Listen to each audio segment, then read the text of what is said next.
The MAHA movement's in full force. What are 3 things that you can do to live a healthier life? Dr. Peter McCullough of the Wellness Group tells us in under 60 seconds. I would say, first off, everybody needs a diet review with respect to healthy choices and portion control, Sean. Very important. Not everybody is as handsome and buff as you are. And let me tell you, most people need some work here. So healthy choices. My brief dietary advice is high quality sources of protein, fresh fruits and vegetables. That means fish, beans, nuts, egg whites, non-fat dairy, occasional chicken and beef, and then fresh fruits and vegetables unlimited. For most people, it means getting rid of sugars, sweets and treats, starches, things made out of flour. That means all the baked goods, chips, rice and potatoes, getting rid of it. And then saturated fat, gooey cheeses and desserts and bacon grease and stuff, getting that out of the program. That for most people, that's healthy choices. And then portion control, eating less, having people reconnect with their hunger. So that's very important. The other one is going to be fitness. Everybody needs to move a lot more. Having dedicated fitness is part of their life, both strength and aerobic fitness, lifelong. The third thing is, and I know this is controversial, you may not like this, Sean, but I'm on the side of actually not drinking alcohol at all. And all right, thank you. We got to go. I knew it. But the bottom line is, on balance, alcohol offers more risks than benefits in my analysis. But if people did those 3 things, diet, exercise, became free of alcohol, I think we'd be a much healthier country. Doctor, great to see you. Thanks for coming back to the show. Thank you, Sean. So I want to get into the timing of your book is pretty amazing, because I think we're having this big discussion now about vaccines. There's a lot of what I would consider misinformation about what the MAHA movement views, how it views vaccines. So instead of me talking about it, you're the doctor. You've written a book now. Tell me, for the average person out there, if the narrative is this, that MAHA and the Trump administration are trying to get rid of vaccines, is that a true or false statement? John, I could tell you, I never thought about vaccines much. I never questioned them as a doctor. I took all the vaccines. My kids took all the vaccines. It just really wasn't a part of day-to-day medical life. But what we saw with the COVID-19 vaccine campaign was something altogether different, very unusual in terms of modern day pressure and coercion, people losing their jobs, and then great questions regarding safety or whether or not the COVID vaccines even worked. So myself and John Leake, investigative author and historian, we went way back in time and asked the question, how did these beliefs form regarding vaccines? And what we discovered from the very beginning, there was a lot of experimentation. Obviously, people at the very beginning didn't even know what caused these diseases. There weren't microscopes or cultures, what have you. Could have no idea if a vaccine actually ever worked or not. But believe it or not, even with smallpox, there became a fervor around vaccines. It was driven by public fear, a lot of hubris by the vaccine developers, clearly money and power from the very beginning. Do you know, towards the end of the 19th century, people were put in jail if they didn't take the smallpox vaccine. It happened in certain places, actually in the Northeast United States and as well as the UK. So we had come to conclude that there had almost been a religion formed around vaccines, what we call vaccine ideology. And you could clearly see that operating, with Anthony Fauci, Peter Hotez, Ashish Jha, and so many, who are driving the COVID narrative.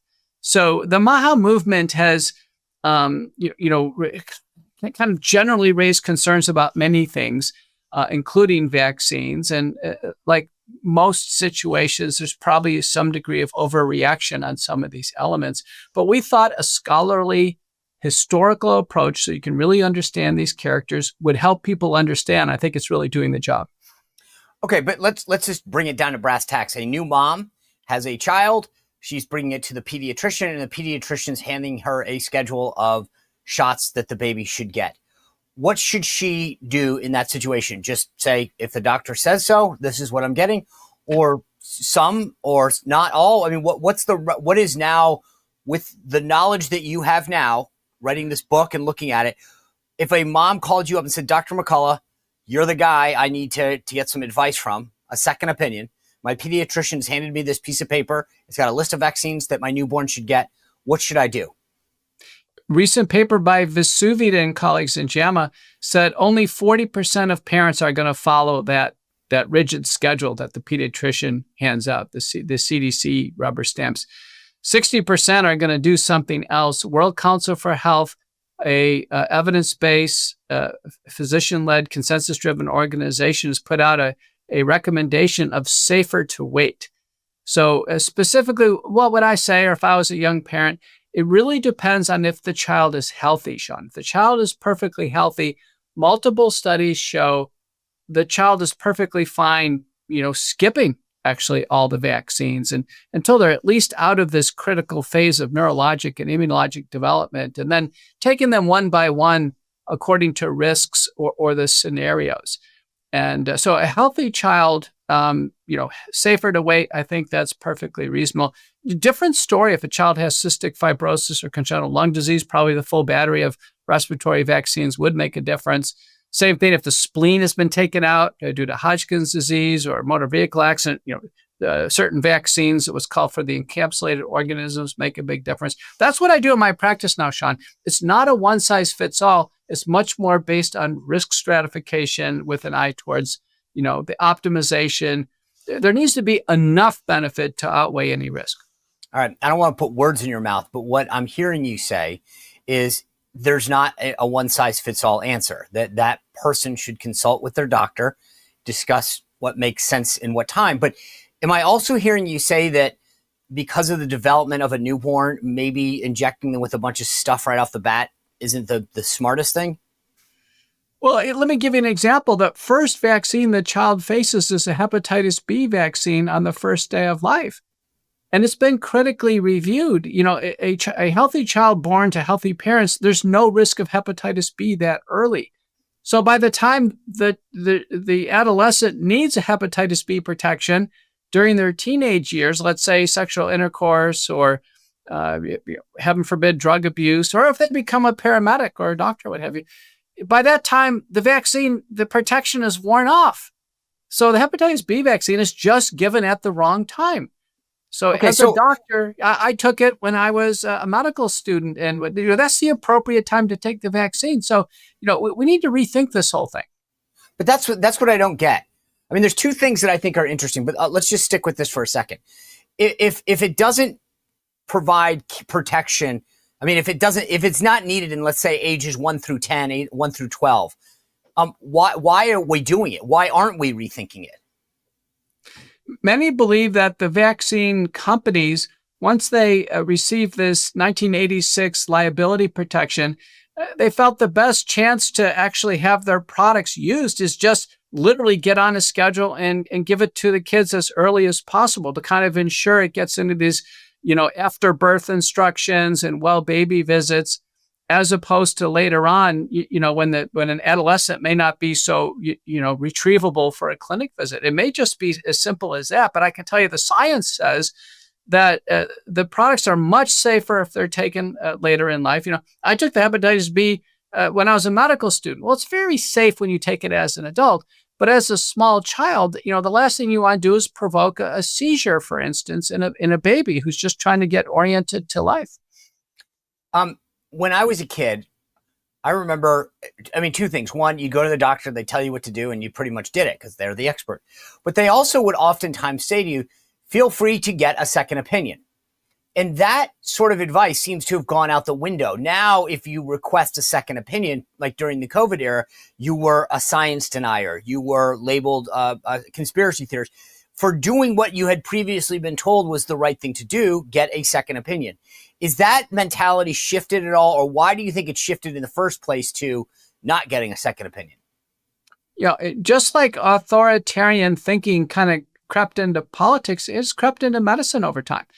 And that means not seeking a second opinion. It means doctors employed by big corporations and not being in independent practice. But a second opinion is the lifeblood of medicine. No two doctors agree on anything. And so we always seek multiple opinions. And in this case, Wellness Company is a wonderful opportunity to get a second opinion by telemedicine from our doctors group, which, invariably may have different views than, a corporate pediatrician. So, Senator Ron Johnson has had some Senate hearings on COVID treatment and vaccines, and they were titled Second Opinion for that reason. So second opinion should be a good thing. I think that's what you're connotating in your question. What's interesting though, throughout this COVID experience that we all went through, I started to read a lot more, learn a lot more, and I was shocked about your profession in terms of how medical schools are funded, what's taught, what's not taught. And it was eye-opening because I always assumed if I go to the doctor and they say, this is your problem based on these symptoms, this is what we're going to do to alleviate, I just sort of took it out of whole cloth. Okay, great. That's the thing. During COVID, we started to learn a lot about how medical schools are funded, the role of big pharma. And it's somewhat scary in terms of realizing that the money is dictating what you learn and what you don't learn. The idea that so many doctors, and I ask this question all the time now, when I talk to a doctor, how many nutrition classes have you ever taken? And almost to a T, they all say 0. I have found one that did take 1, but it is scary to think that you go to medical school. I mean, it's like saying that you went to law school and didn't take constitutional law. How can you not take a nutrition class and graduate from med school? Yeah, well, medicine, the demands are such. Remember, some people are just doing surgery. They just need to be technically good at surgery. I'm taking care of very sick patients with heart failure and arrhythmias and other life-threatening conditions. So, your MDs, your top-shelf MDs, are just dealing with things that are too critical, too complicated. But we do, have a team, and there is a role for dietitians to learn nutrition. We need much more naturopathic and holistic doctors, integrative doctors to do that. But you're right. We don't have courses in nutrition. And, honestly, I want my eye doctor, my orthopedic doctor, to be focusing on these sharpened surgical skills. I want my cancer doctor to really know these drugs. And I think there is something I call doctoring up, and that is expecting the doctor to do every single, part of a service line, that every single thing in healthcare really kind of gets up to the doctor. No, I think others need to do their jobs. Through this entire MAHA movement, we have not heard it all from the American College and Associations of Dietetics and Dietitians. Not at all. So, there's been a notable absence of others. Through the stripping of civil liberties through COVID, Sean, this is kind of in your area. We heard nothing from the ACLU, nothing about people losing their jobs, lockdowns, other things, people not being to see their relatives in the hospital. The ACLU just literally went away during COVID.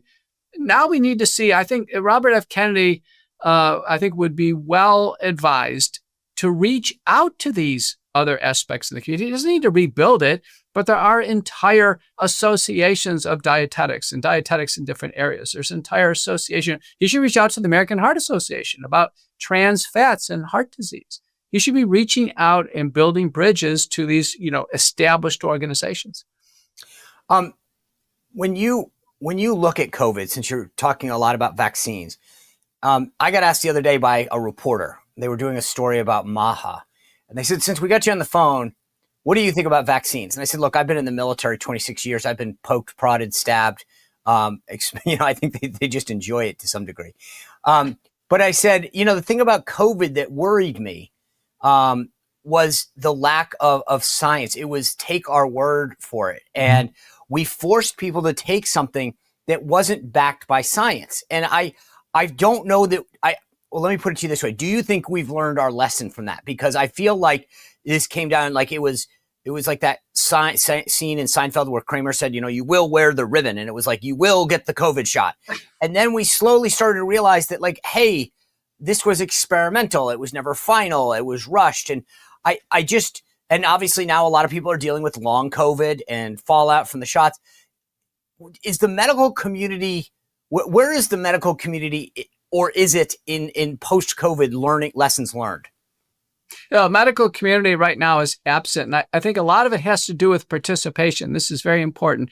Once the medical community participates in something like taking, COVID vaccine, a genetic messenger RNA COVID vaccine, they, have personal blinders that are put on. People don't want to hear bad news once the syringe has injected the shot into the body. They really, sometimes people have a hard time understanding that, there's risks with this, that the genetic material doesn't turn off. It's still circulating in the body. I have a patient we're working at the lab in Germany on very carefully. He's got Pfizer in his bloodstream producing this spike protein that's potentially lethal to him 3.2 years after the shots. We've never seen that with a tetanus shot or a flu shot. I'm like you. I've taken 69 shots. I feel like a pincushion over time because, medical doctors were asked to take a lot of shots. But it has to do with this participation with this COVID shot. That's been the toughest one. And it was brand new genetic technology. We still have not had a thorough safety report. The vials haven't been open to be inspected with what's wrong with them. And we certainly have not begun the long road of investigating all of these vaccine injuries, disabilities, and death. When you say that patient of yours has the spike protein, can you explain what that is and how people would know if they have it or don't? The spike protein is the spine on the surface of the virus. That's the part of the virus that was engineered in the Wuhan Institute of Virology. That's the big deal, the spike protein. The virus is a ball and the spike is on the surface. And let me tell you what, this spike protein causes more damage in the body than I've ever seen, Sean, in my career in medicine. It directly causes heart damage. And the FDA agrees. It's in the package inserts. The vaccines cause heart damage. We shouldn't be giving anything to anybody that causes heart damage. I mean, everyone should understand the heart is this precious protected organ. That's just for openers.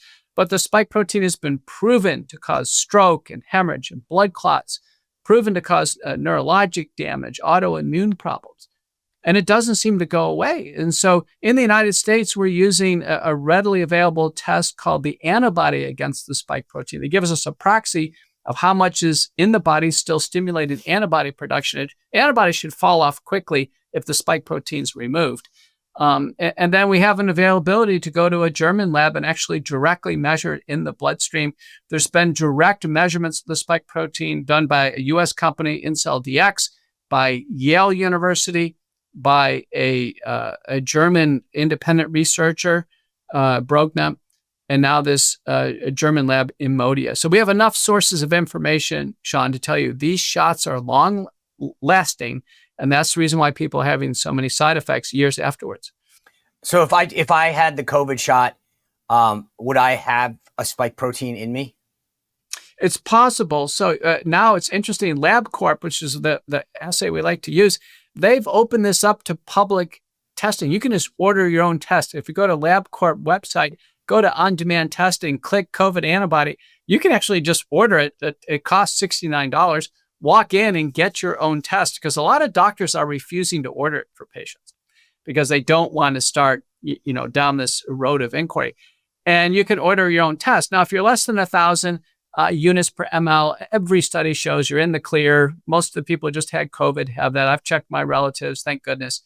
If you're over 1,000, you could actually physically have it circulating. Over 5,000 so far, every case has had it circulating. The LabCorp test goes all the way up to 25,000 on the antibodies. So I advise everybody get it. We've published a paper on risk stratification and how it's used. It's a very informative test. Wow. So the government seems to have stacked we looked at these vaccine boards and such. The way the media is portraying this is that it's being stacked with anti-vaxxers. True or false?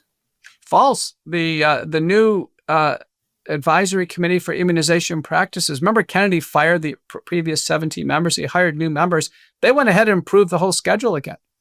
So, they don't seem to be a barrier. I don't think anybody should be worried there. But that's not a good thing. I mean, I think we should have, as you pointed out, we should have kind of thorough investigation. The science should advance over time. The same vaccines we're using now, you ought to be refined and improved if there's safety issues.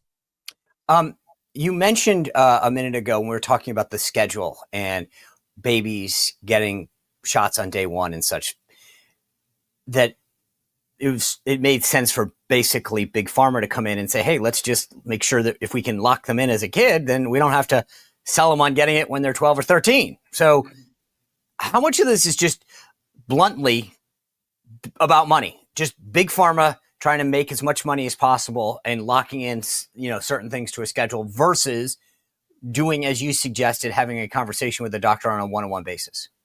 Honestly, I think it's most about money. You probably saw yesterday, RFK exposed the American Academy of Pediatrics, which is strongly advising to stick on this, this one-size-fits-all schedule.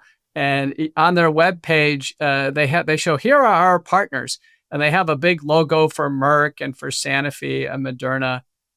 It's obviously they're just partnering with the companies that are profiting from this routine schedule. And so how much of that, though, if you're a young doctor going, or a med student looking to be a doctor going through, how much influence does Big Pharma have? Yeah, I think they have influence at a higher up level. It's not like a pharmaceutical company is, seducing a doctor into prescribing these vaccines. There is something more direct, and that's insurance company bonuses for getting a percentage of their population, a high percentage, fully vaccinated. And those bonuses probably come from Big Pharma and its relationship to the insurance companies. So that needs to be thoroughly investigated. So we do need an inquiry into follow the money.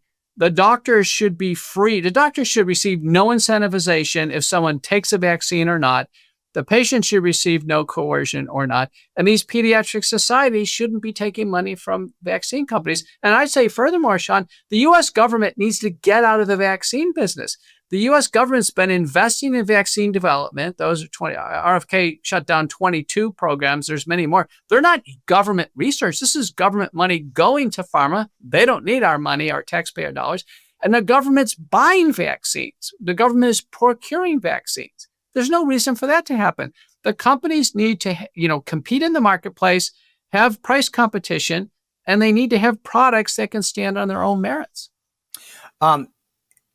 You talk about the government role in all of this.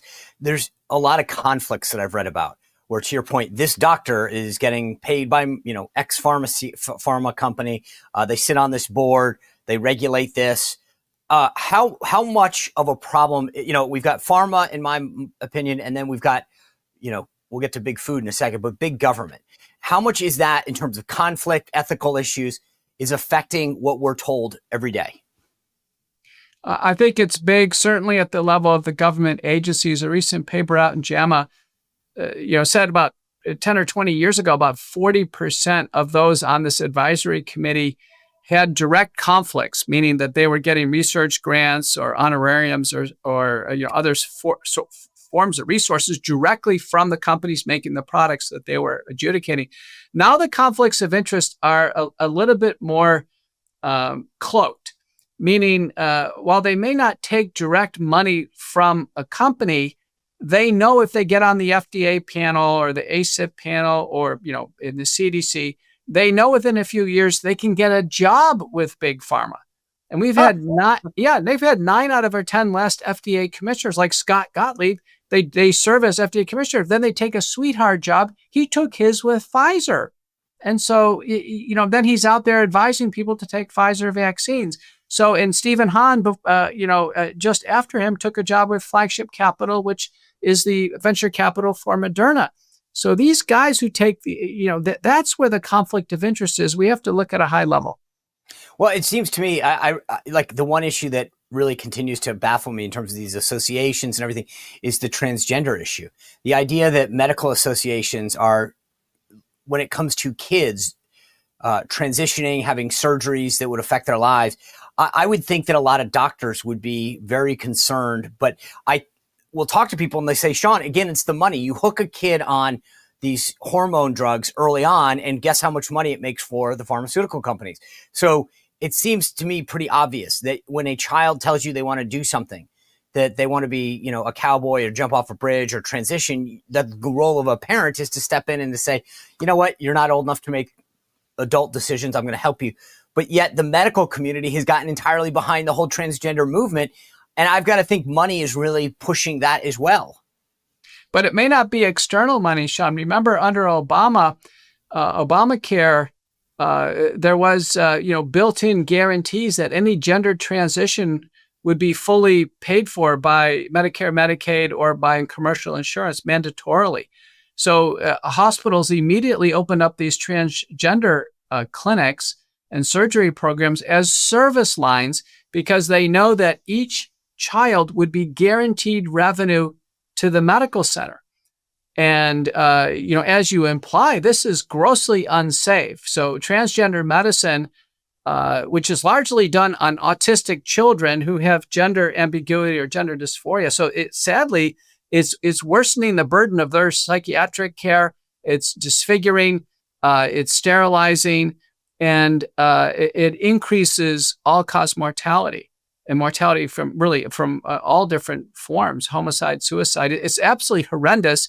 And 25 states had already banned it, and Trump was correct in getting in there and bending the funding for it.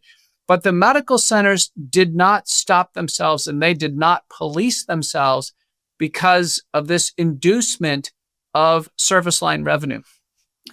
It's interesting, though. You've got, and I believe it's the American Pediatrics Association that has come out supporting a lot of this transgender transitioning or hormone therapy. It doesn't seem like that's based on science either, because Europe has bigger issues. You're right. Actually, Europeans had, an earlier kind of romance with transgender medicine, and they've largely dropped it because of the terrible outcomes. The United States is late to the table, but there's been a madness that's fallen on the healthcare community, and it's around vaccines, regarding COVID-19, the suppression of treatment, this wild embrace of genetic vaccines, and now transgender medicine. And what's happening, Sean, is people are starting to wonder, who can they trust? Because, the average person on the street doesn't think it's right to take a little boy or little girl and to do these permanent medicines and surgeries. It doesn't sit right with them. No, and it doesn't make common sense. You don't even need to have taken CPR to know that this doesn't make medical sense. I want to transition, not literally, to big food for a second, because over the years we have been told to eat certain foods. They're low fat, they have less calories, and slowly we start reading the labels. And there's a bunch of ingredients on the side that are like hypoxylate, glycinine, something, 18 more vowels. And we learned that these are what they call GRAS, generally recognized as safe ingredients, which there's no science behind. I get the feeling that a lot of this processed food, we've been told, keep a calorie count of this. And it's never been about the food or what we're putting in our bodies. And we're learning more and more that some of the stuff that we're doing is what's causing the problems. And so how much of a problem has big food been in our health epidemic that we're facing as a country in terms of obesity and other, cancer, et cetera? It's being critically examined. I think this is a part of the MAHA movement that's on track. It's being critically examined. And I think everybody's learning some, brief dietary advice. In general, if you need an organic chemistry degree to read the label, it's almost certainly not good for you. And this generally recognized as safe has been a loophole. So companies have said, well, these 3 different things, they're generally recognized as safe. And now they literally been grandfathered in. Our Federal Trade Commission, the FDA, USDA, they need to start embracing scientific review in panels for new products. They need to have a critical review of ingredients, and as studies emerge, these yellow and red food dyes linked to attention deficit disorder, for instance, and potentially even cancer, trans fats linked to heart disease, no doubt about it.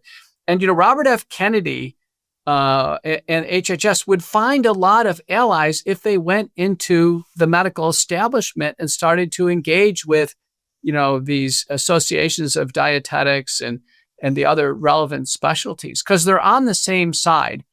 And it's just going to make the companies produce better quality products that have better nutritional value. And that's going to be part of the equation to get healthier.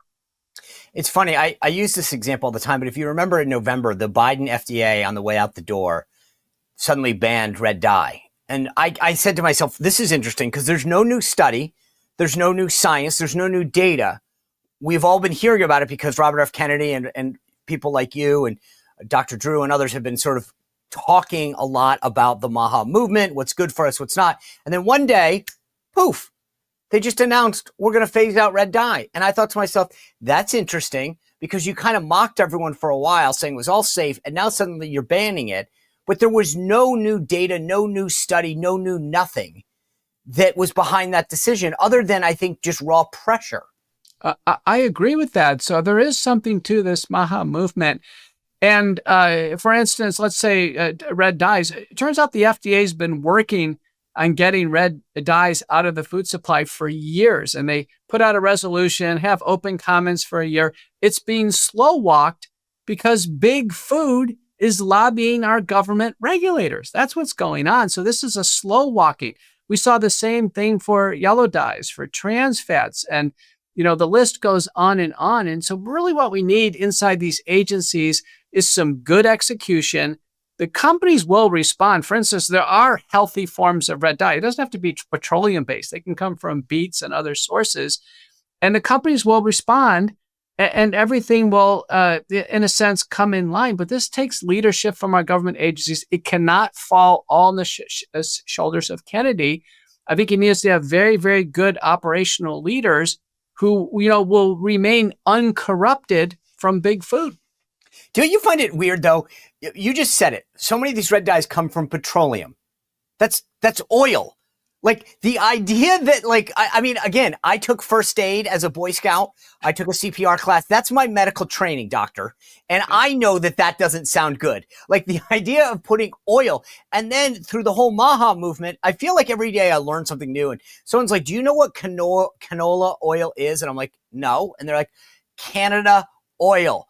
Can oil. And I was like, oh my God. Like why? I just can't believe that we have allowed this to occur. The idea, again, that you need a medical degree to go, yeah, it's not a good idea to put oil in your body.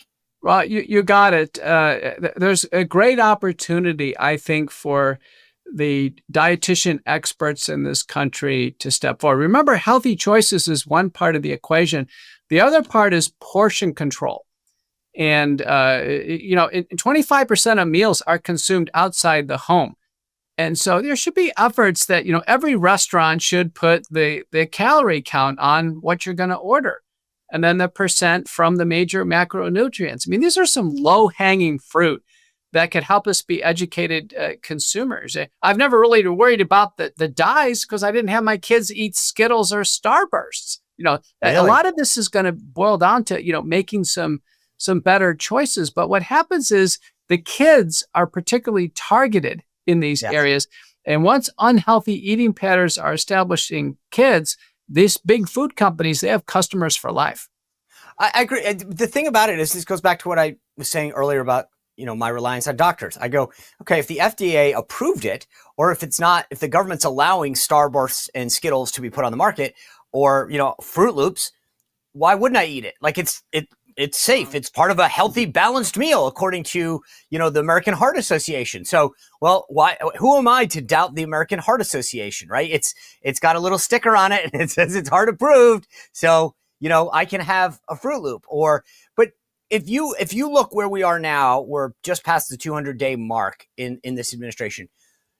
As a medical doctor, what do you consider the biggest MAHA wins that the country, that individuals, not just the country, that we as citizens will benefit from? Well, I'll just say, as a general overview, the administration has just had, so much work and accomplished so much on this geopolitical, financial, social equity areas, immigration, for instance. There's been so many macro issues that, we looked at healthcare, and it's been a smaller degree of progress. But Kennedy has, step one is to actually root out corruption. So he's had to root out corruption. And there's a ton of employees and agencies under Health and Human Services, a ton. And a lot of these people are not going to want to change. They became very comfortable over time. And, there's been advancements in, cleaning house to this vaccine committee, trying to get a new group in, hopefully get some new ideas over time. There are new heads of the FDA, the NIH, CMS. It takes a long time to even get meetings to get things rolling. So I think they've moved more quickly on, let's say, food and water. They've moved more quickly on shutting down some of these dangerous biological programs. Remember, these vaccine programs are also developing biological threats that can get us safe. But much of the work is going to have to do from a leadership perspective. They're going to have to call the medical community into Washington, as it's done before. We had traditional Bethesda meetings. You got to get all the chiefs of medicine, got to review the safety data on the COVID vaccine, start to get an understanding where we are there, the childhood vaccine schedule and autism. Honestly, we need to have a big time meeting and a reckoning on this transgender madness. And I've spent so many times going to medical meetings on these big issues, and so far it's not happening. And I hope this new Maha administration can start to realize they can't do it by themselves. There's 1 million doctors. There's 500,000 nurse practitioners. There's 70,000 naturopathic doctors. Better start building the bridges so we can move things in the right direction. Give me 3 things. I don't care, 4, it doesn't matter. If you're watching this right now and you're listening to what you and the folks of the wellness group do, somebody comes in and says, Dr. McCullough, I want to live a healthier life. What are 3 or 4 things that I could do today to get me on a path to wellness? I would say, first off, everybody needs a diet review with respect to healthy choices and portion control, Sean. Very important. Not everybody is as handsome and buff as you are. And let me tell you, most people need some work here. So healthy choices. My brief dietary advice is high quality sources of protein, fresh fruits and vegetables. That means fish, beans, nuts, egg whites, non-fat dairy, occasional chicken and beef, and then fresh fruits and vegetables unlimited. For most people, it means getting rid of sugars, sweets and treats, starches, things made out of flour. That means all the baked goods, chips, rice and potatoes, getting rid of it. And then saturated fat, gooey cheeses and desserts and bacon grease and stuff, getting that out of the program. That, for most people, that's healthy choices. And then portion control, eating less, having people reconnect with their hunger. So that's very important. The other one is going to be fitness. Everybody needs to move a lot more. Having dedicated fitness is part of their life, both strength and aerobic fitness. Lifelong. The third thing is, and I know this is controversial, you may not like this, Sean, but I'm on the side of actually not drinking alcohol at all. And, all right, thank you. We got to go. I knew it. But the bottom line is, on balance, alcohol offers more risks than benefits in my analysis. But if people did those 3 things, diet, exercise, became free of alcohol, I think we'd be a much healthier country. I give it up every year for Lent, and last year I did it for like a year because I just kept going. And I got to be honest with you, it really was the healthiest I've ever felt. I woke, you know what I mean? I slept better. You are more productive. I get it, but there is something social about having a glass of wine or a beer at the end of a week with some pals. I want to cover 2 more things quickly with you while I've got you. One is there's a big debate about GLP-1 use. We have a massive obesity problem in this country. These GLP-1s, Wegovy, Mounjaro, et cetera, have really helped people. What should the government do or not do with respect to GLP-1s, compounds of them, et cetera? Like, do they play a role in the short term in helping us solve the obesity crisis? Boy, a recent paper, I think in JAMA, estimated 50% of Americans were eligible actually to receive Ozempic or a GLP-1 receptor agonist. In general, these drugs are single receptor drugs like Ozempic, and it's equivalent for weight loss. It's the same product, actually, Wegovy. And then there's a dual receptor, that's Mounjaro, and that's the analog is Zepbound. Those are actually more powerful. And now there's a triple level one called retatrutide. So the injections seem to offer the most danger because they have to be given once a week at a high dose, and then they trail off over a week. There are once daily products, but it's too difficult for people to give their shots every day. And then there are prescription oral drugs like Rybelsus, and my experience is it's not well tolerated. People start throwing up. So one of the things we're doing at the Wellness Company is actually working with the peptide version of these orally, like a topical peptide, which is in the products called Melt, and in the stronger product called Drop. I think these are much safer. People can get them over the counter.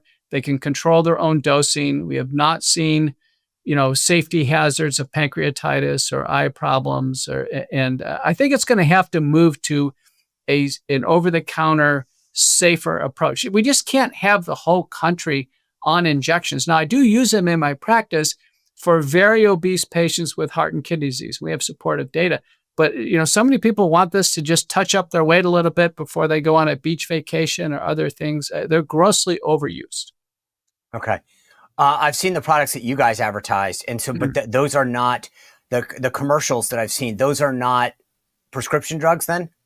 No, they're not, because they're peptides below a certain length that were known to cause problems, or orally administered, so they're not, circulating in the bloodstream straight after an injection. And we believe they have a whole different safety profile. The government agencies permit this, and I think it's a better way to go.